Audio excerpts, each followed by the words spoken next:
प्रिये, तू इथे कशी? अय्या, लग्नानंतर किती बदलली आहेस ग तू. मी तर इथेच राहते, इथे जवळच घर आहे माझं.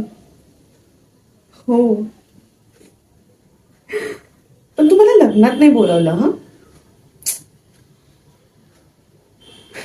गंमत करते ग. पत्रिका आली होती मला, पण नेमकी त्या दिवशी माझी एक्झाम होती, म्हणून यायला जमलं नाही. सॉरी हा. पण काही हरकत नाही, आता तू आली आहे ना, आता घरी चल. आई बाबांनाही भेटणं होईल. तेच तर, किती वर्षानंतर भेटतोय आपण. एक मिनिट हा, मी रघु काकांना फोन करते, ते घ्यायला येतील आपल्याला. हॅलो रघु काका, इथे जवळच्याच चौकामध्ये मी उभी आहे, तुम्ही येतात का लवकर? ठीक आहे, चालेल. येतीलच ते 5 मिनिटात. बरं, तू मला सांग, कशी आहेस तू? सगळं ठीक आहे ना?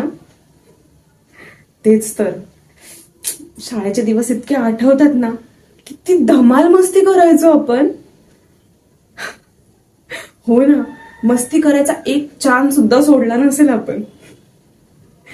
तेव्हा असं वाटायचं कधी एकदाचे मोठे होतो आणि कधी एकदाचं फ्रीडम भेटतो.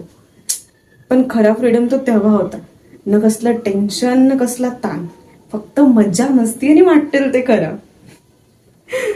तेच तर, खूप गप्पा मारायच्या मला तुझ्यासोबत. आपण पटकन घरी जाऊ. आणि तसं पावसाचं वातावरण झालंय की मग आपले फेवरेट, एक्झॅक्टली, मस्तपैकी कडक चहा आणि कांदा भजी खाऊ.